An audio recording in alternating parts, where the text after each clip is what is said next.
It is a cliche of modernity that the city is a jungle. The problem is it isn't jungle enough.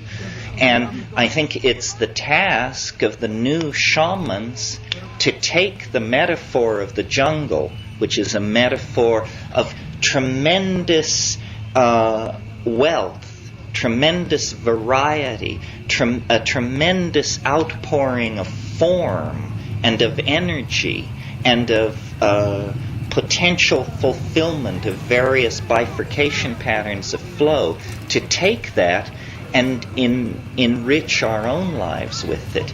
And the way this is done is by empowering the presence of experience. The main thing that you get with these so-called primitive, pre-literate people, and with people like Nicole, who have spent time in this situation, is they are in the moment. They know how to have fun. They know how to work. They know how to live. And the reason they understand this is because they are focused within the confines of the felt presence of experience. They do not live by abstraction. And abstraction is the knife poised at our hearts. We are so much the victims of abstraction that with the earth in flames, we can barely rouse ourselves to wander across the room and look at the thermostat. That's the level of disimpassioning that abstraction has laid upon us.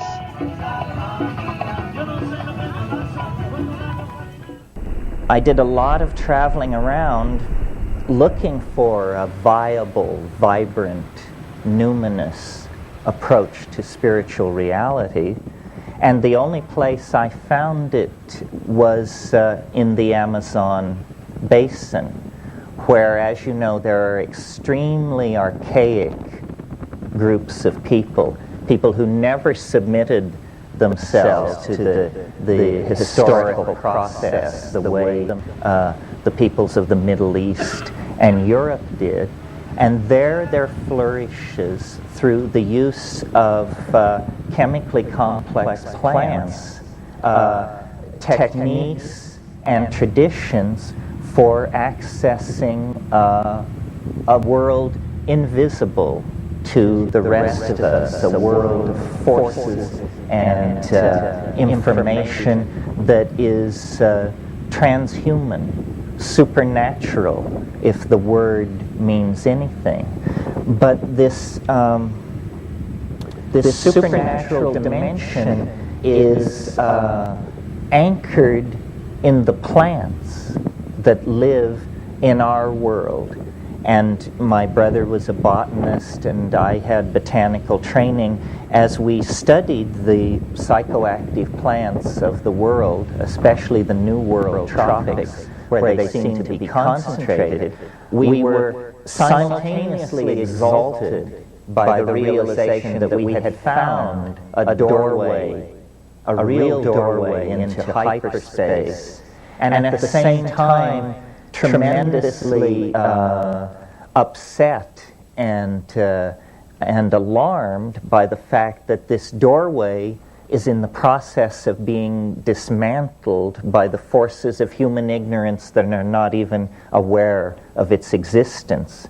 From the time I was very young, I was fascinated with the idea of extremely dramatic changes in consciousness from which one recovers after a few hours, induced by plants.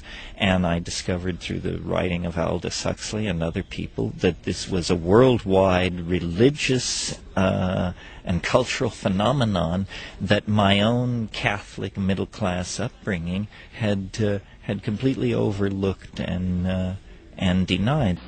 And what is shamanism but philosophy with a hands-on attitude? Philosophy not made around the campfire, but philosophy based on the acquisition of extreme experience. That's how you figure out what the world is, not by bicycling around in the burbs, but by forcing extreme experience. the reason people refer to psychedelic endeavors with the vocabulary of travel, taking a trip, and so on, is because that is an extreme endeavor. It's the same endeavor. It's the leaving behind of the values of your own culture. You know, take nothing but a change of clothes, fly to Benares, and take up residence at Dasasamid Ghat among the Charas sadhus, and I guarantee you, whether you resort to psychedelics or not, you will experience boundary dissolution, a reorienting of categories, and a reframing of your perspective on your life and your being. Throughout time and space on this planet, the tribal societies that preceded us made it their business to discover, catalog, and learn to manipulate plants in the environment as the carriers, as the sources of chemical compounds in the environment, which would work extraordinary transformations on consciousness without physical harm, without physiological damage to the organism. And of all the many techniques, ordeal, abandonment in the wilderness, sexual abstinence, hanging by your pectoral muscles from hooks in the sun for days, all of these sorts of things. Of all of these methods, psychedelic plants and their judicious use is arguably the most effective, the most effective and the least invasive and the most likely to produce negative long-term consequences. Well, this was not news or even controversy anywhere in the world until within the confines of the 20th century, basically, the presence of these substances and plants began to alarm the order-keeping forces of the high-tech industrial democracies. An issue separate from the issue of stimulants and depressants. It's an issue separate from the issue of addiction and dependency. These things are not stimulants or depressants, and they do not cause addiction or dependency. What they cause is what I'm advocating, a fundamental revaluation of cultural values. Because culture, as we're practicing it currently, is causing a lot of pain to a lot of people and animals and ecosystems, none of whom were ever allowed to vote on whether they wanted this process to go in this direction.